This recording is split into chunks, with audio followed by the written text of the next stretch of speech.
Good morning student. ये video मैं उन स्टूडेंट्स के लिए बना रहा हूँ जो आने वाले टाइम में डॉक्टर बनने वाले हैं और साथ ही साथ अभी आप लोगों ने 12th का एग्जाम दिया है और नीट का एग्जाम भी आपने दिया होगा। बहुत अच्छा स्कोर आया है आपका और अगर स्कोर अच्छा आया है तो आप एमबीबीएस के लिए भी जा सकते हैं और वेटनरी के लिए भी जा सकते हैं। दो ऑप्शंस अवेलेबल है आपके पास में।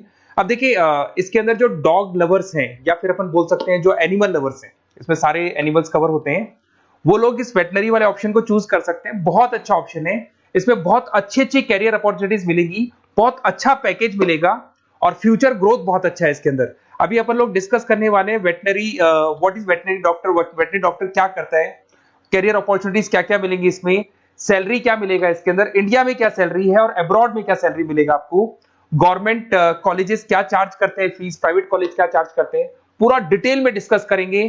कहां एडमिशन लेना चाहिए, कितनी फीस पे लेना चाहिए, स्कॉलरशिप कितना मिलेगा, कम से कम बजट में कौन सा कॉलेज मिलेगा, इसको अपन बिल्कुल डिटेल में डिस्कस करने वाले हैं। चलो शुरू करते हैं। अब देखिए एक वेटनरी डॉक्टर करता है क्या, what the veterinary doctor will do. तो वेटनरी डॉक्टर बहुत सारे काम करता है, डायग्नोस्टिक का काम है, उसका ट्रीटमेंट का काम है, सर्जरी का काम है, प्रिवेंशन क्योर का काम है, इमरजेंसी केयर के लिए आपका जो एनिमल वेलफेयर हो गया, क्लाइंट एजुकेशन हो गया, ये सारे काम को करता है। जैसे अगर अपन डायग्नोस्टिक की बात करें तो एनिमल्स का एग्जामिनेशन करना है, उसका एक्सरे करना है, ब्लड टेस्ट करना है, उसमें वो काम करेगा। अगर मैं ट्रीटमेंट की बात करता हूं तो यहाँ पे वो मेडिसिन वगैरह जो देगा वो देगा आपको, प्रोवाइड वैक्सीनेशन, वो बहुत इंपॉर्टेंट है क्योंकि वैक्सीनेशन वगैरह अपन देखते हैं डॉग्स वगैरह को रेगुलर बेसिस पे अपने को देना पड़ता है। सर्जरीज हो गई, जैसे रूटीन सर्जरीज, कॉम्प्लेक्स सर्जरीज, ये सारे काम वो करेगा। उसके बाद प्रिवेंटिंग क्योर, वैक्सीनेशन वगैरह हो गया। उसके बाद में इमरजेंसी केयर के लिए वो जो काम करेगा, जैसे इमरजेंसी केयर में किसी को किसी एनिमल को कोई प्रॉब्लम आ गया तो उसका लाइफ सेविंग कैसे करना है, इमरजेंसी में कैसे लेना है उसको। एनिमल वेलफेयर में जैसे जो एनिमल वेलफेयर ऑर्गेनाइजेशन होती है उसमें वो काम करेगा। उसके बाद में क्लाइंट एजुकेशन हो गया, जो भी आपके क्लाइंट्स होंगे जो डॉग रखते हैं, जो भी पेट रखते हैं, उनको क्या खिलाना है, उनको कैसे रखना है, उसके ऊपर डिस्कशन करेगा सारा का सारा। अब देखिए मेन चीज इसमें आती है कैरियर अपॉर्चुनिटीज। क्या कैरियर अपॉर्चुनिटीज होगी, आप डॉक्टर बन जाएंगे तो डॉक्टर बनने के बाद में आपकी जॉब कहां लगेगी या फिर अपना खुद का प्राइवेट बिजनेस खोलेंगे, कैसे करेंगे आप। इसमें सबसे बढ़िया ऑप्शन है प्राइवेट क्लिनिक्स। ये लोग अपना खुद का प्राइवेट क्लिनिक खोलते हैं, small animal, large animal, mix दोनों के लिए खोल सकते हैं। तो प्राइवेट क्लिनिक के अंदर बहुत अच्छी अर्निंग है, अपन उसका जो सैलरी पार्ट है वो भी डिस्कस करेंगे नीचे। उसके बाद में आपका एनिमल हॉस्पिटल्स हो गए, प्राइवेट और गवर्नमेंट दोनों हॉस्पिटल है जहां पे जॉब लग सकती है।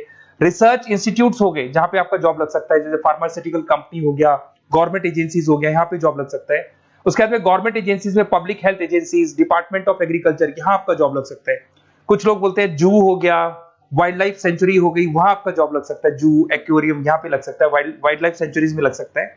उसके अलावा फूड प्रोडक्शन इंडस्ट्रीज हो गई, जैसे लाइफ स्टॉक प्रोडक्शन हो गया, जैसे कोई मुर्गियों का बिजनेस करता है या मुर्गियों का फार्म है, वहां पे भी जॉब लग सकता है आपका। एनिमल वेलफेयर एडवाइस के लिए जॉब लग सकता है आपका। कुछ नॉन प्रॉफिट ऑर्गेनाइजेशन होती है जो एनिमल्स के लिए खुली हुई है और उनका ऑब्जेक्टिव होता है कि कोई भी अगर एनिमल के साथ कोई प्रॉब्लम है तो वो लोग सॉल्व करते हैं उसको, उसका कोई चार्ज नहीं है, वहां आपका जॉब लग सकता है। उसके बाद में पेट और फूड न्यूट्रिशन, क्या खिलाना है, जैसे आपने सुना होगा डॉग्स को पेडिग्री देते हैं अपन, वैसे कौन सी चीज खिलानी चाहिए, क्या नहीं खिलाना चाहिए, उसकी जो जितनी मेडिसिन बनेगी या जितने फूड बनेंगे वहां जॉब लग सकता है आपका। उसके अलावा आपका स्कूल्स एंड कॉलेजेस में आपका जॉब लग सकता है एज अ फैकल्टी। पढ़ने के बाद में अगर आपका इंटरेस्ट है फैकल्टी बनने का तो वहां आपका जॉब लग सकता है। कंसल्टेंसी फर्म्स हो गया, animal health consultancy, food safety consultancy, यहाँ आपका जॉब लग सकता है। देखो ये सारे ऑप्शन है। उसके अलावा सैलरी पैकेज देखो, अभी मैं जो सैलरी पैकेज की बात कर रहा हूँ, इंडिया की बात कर रहा हूँ, अपना जो होम कंट्री इंडिया इसकी बात कर रहा हूँ, फिर अपन सैलरी पैकेज की बात करेंगे, वो अब्रॉड की बात करेंगे। तो सब में अगर आप देखें तो ऑन एन एवरेज ये मान के चले कि आपका 5 लाख से 10 लाख तक का एवरेज जा रहा है पैकेज। अगर प्राइवेट क्लिनिक भी आप खोलते हैं, गवर्नमेंट सर्विस भी करते हैं ना, तो आप ये मान के चले कि आपका पैकेज 5 से 10 के बीच में जाएगा। उसके बाद रिसर्च इंस्टीट्यूट में भी यही मिलेगा आपको, जूस वगैरह के अंदर आपका यही 5 से 10 लाख के बीच में मिलेगा। फूड प्रोडक्शन इंडस्ट्रीज है, नॉन प्रॉफिट ऑर्गेनाइजेशन है, तो ऑन एन एवरेज ये मान के चलो 5 लाख टू 10 लाख, तो एज अ फ्रेशर आपको एक्सपीरियंस हो जाएगा तो पैकेज बढ़ जाएगा। कंसल्टेंसी फर्म से यहाँ लग सकते हैं। बट अगर आप अब्रॉड का प्लान कर रहे हो ना, तो अब्रॉड के अंदर तो ये मान के चलो कि आपका जो सैलरी है उसके अंदर बहुत जबरदस्त मल्टीपल इंक्रीमेंट होने वाले हैं। अगर आप अब्रॉड का प्लान कर रहे हैं, अगर यूएस में अगर आपका जॉब लगता है तो मान के चले ऑन एन एवरेज $1 लाख है एनुअली। तो अगर $1 लाख का मतलब मान के चले तो 83 या 80 रुपीज राउंड फिगर में मानोगे तो भी 80 लाख रुपए आपको मिले। तो इसके अंदर एक बहुत अच्छा ऑप्शन है कि आप एज अ डॉक्टर बन के अब्रॉड भी जा सकते हैं। कुछ लोग हैं जो नहीं जाना चाहते बट कुछ जाना चाहते हैं तो वो जा सकते हैं, इसमें अब्रॉड भी जा सकते हैं। उसमें यूएस है, यूके है, ऑस्ट्रेलिया है, कनाडा है, जर्मनी है, बाकी और बहुत सारी कंट्रीज है जहां पे बहुत अच्छे अच्छे जॉब लगेंगे। ऑन एवरेज मान के चलो 80 लाख, 70-80 लाख रुपए आपको साल के मिल जाएंगे। ये सारे ऑप्शंस हैं। अब मेन चीज पे आते हैं। देखो सीधी सी बात है, अगर इसको करना है तो उसको करने के लिए नीट में स्कोर कितना चाहिए, गवर्नमेंट कॉलेज क्या मांगेगा, प्राइवेट कॉलेज क्या मांगेगा। अगर मैं गवर्नमेंट कॉलेज की बात करता हूं तो नीट में मिनिमम 450 का मार्क्स चाहिए आपको। अगर नीट में 450 मार्क्स नहीं है, प्लस आपका 12th में 50% कंपल्सरी, फिजिक्स, केमिस्ट्री, बायो से होना चाहिए, 50% होना चाहिए, और साथ के साथ नीट के अंदर 450 मार्क्स चाहिए। 5.5 साल का कोर्स है। गवर्नमेंट कॉलेज में अगर आपको मिल जाता है तो सबसे फर्स्ट ऑप्शन यही रखेंगे आप। यहां पर आपका 2 लाख रुपए फीस मान के चलो तो 8 लाख रुपए में आप ये मान लो 8-10 लाख के अंदर अंदर, मतलब मैक्सिमम 10 लाख का खर्चा मान के चलो, इसके अंदर अंदर आपका कंप्लीट कोर्स हो जाएगा अगर गवर्नमेंट कॉलेज मिलता है।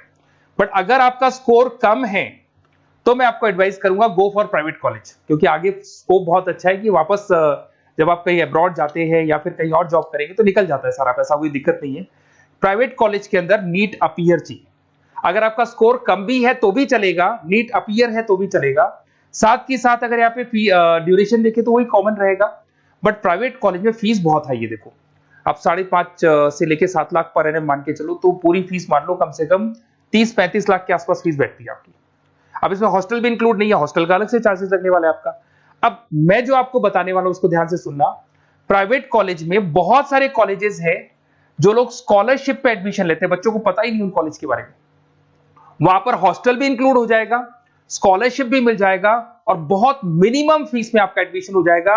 इतना फीस आपका लगेगा ही नहीं, आप ये मान के चलो। तो उन सारे कॉलेजेस का अपन डिटेल में डिस्कस करेंगे। मेरा नंबर आप लोग के पास है, इस पे जैसे आप कॉल करेंगे तो या तो मैं रिसीव कर लूंगा, अगर मैं रिसीव नहीं करूं तो आप मेरे को मैसेज डाल के छोड़ना, मैं हाथों हाथ डिटेल, मेरे जो डिटेल काउंसलर्स हैं उनसे मैं बात करा दूंगा, वो आपको डिटेल में सारा डिस्कस करेंगे। Okay, best of luck. कोई प्रॉब्लम हो, ये नंबर है मेरा, इस पे कॉल कर सकते हैं। Okay, best of luck.